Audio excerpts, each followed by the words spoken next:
The Marvel adaptation, again, very important. You know, talking pre-internet, you could just walk in. Any imagery you could get your hands on as a kid was very important. And I think it's the pop art quality, the beautiful covers. Obviously, all the artwork inside was black and white. And if you're lucky enough to get a full set of the first, I think it was the first 12 issues, which covered the adaptation of A New Hope. If you can get them without them being coloured in, because I myself am guilty of being one of those kids that used to colour in comics. I'm sure we all were. But back in the golden age, I think they call it is it the Bronze Age of Marvel, stuff like Star-Lord and the Hulk and Spider-Man and Thor, all the classic 70s Marvel comics. And these were a real treat. I used to have these delivered to my house as a kid, and always spent the whole week looking forward to Saturday, for completely different reasons as we look forward to Saturday now. But when I was a kid, it was to get hold of these. And the artwork, the cover art, is particularly nice. It's a little bit naive in places, but I think that's the appeal. And this is a set of 12, which I've a complete set of 12. That's a complete set of the novelization of the film, but these are in pretty good condition. A lot of these have a lot of wear on them. This one is pretty flat, pretty neat, and just show you the back, and there we go on the back. Fantastic. Micronauts, another love of my childhood, but we won't go into that now. Now the next one is 3 books, and these 3 books are extremely important books to me. With the release of the first film, there were 3 books that were doing the circuits, and every kid had them. One was the pop-up book, one was the annual, and the other one was the storybook. So I'm just going to take you very quickly through these. Now the beautiful thing about the storybook, it was really lavishly full up with gorgeous colour photos. And like I said, as a kid, any kind of colour pictures, photos, big photos like this were highly sought after. I remember the Topps bubblegum cards, being so enjoyed by so many, because it was hard to get hold of imagery. It really was imagery you could keep. I don't know if anybody remembers scrapbooks, but scrapbooks existed because you wanted something to look at. So people used to cut out newspaper clippings and stick them in a book. And this is a great, if you can find one with all the pages intact, because a lot of them the pages are hanging out. This is a practically mint copy that I've got, and I'm very proud to have it. Now the pop-up book is a really beautiful thing. It's just so nice. I mean, what's not to like?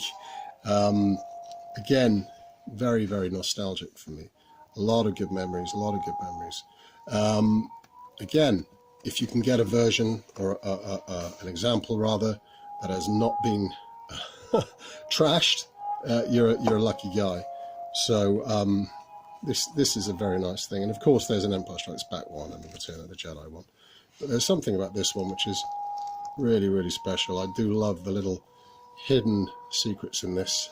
There's one where they're sending people out in the desert, and of course you can pull Luke's land speeder across and everything.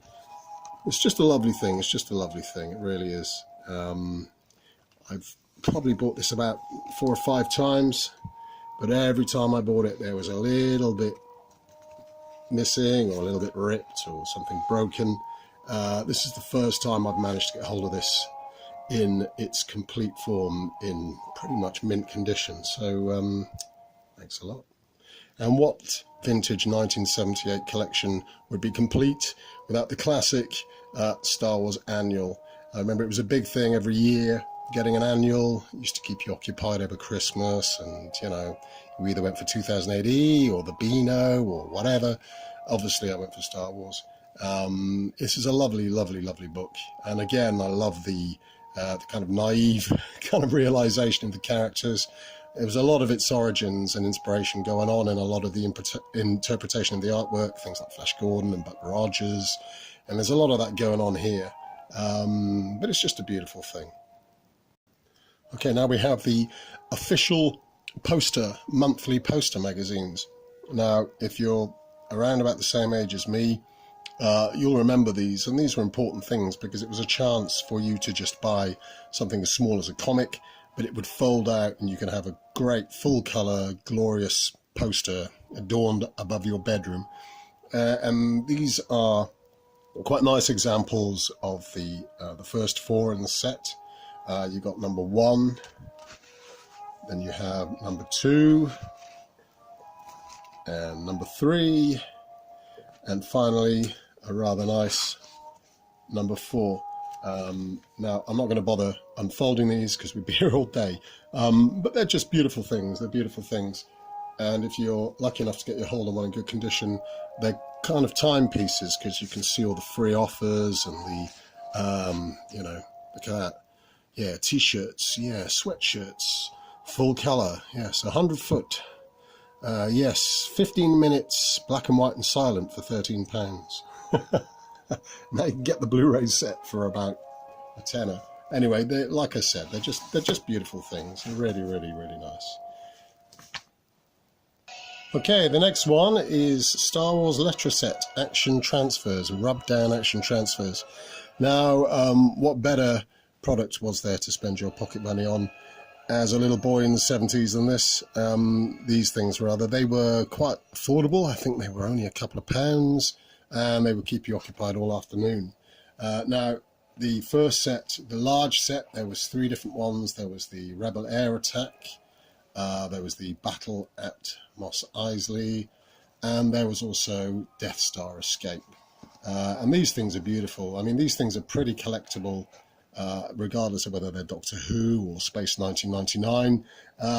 They also came in a rather attractive smaller set. If you didn't have, you know, you didn't want to spend all your pocket money in one go, you could have the Kidnapper Princess Leia. I'm just trying to get these to stand up. Bear with me a second. They won't stand up. Anyway, I'll put something in front of them. Bear with me a second. I'll put that. Oh, there we go. Right. There you go. Sail on Tatooine. Fantastic. The Rebel Air Base and so on and so forth. Now, strangely enough, the smaller set are far more valuable than the big set, but mainly because they're really, really rare.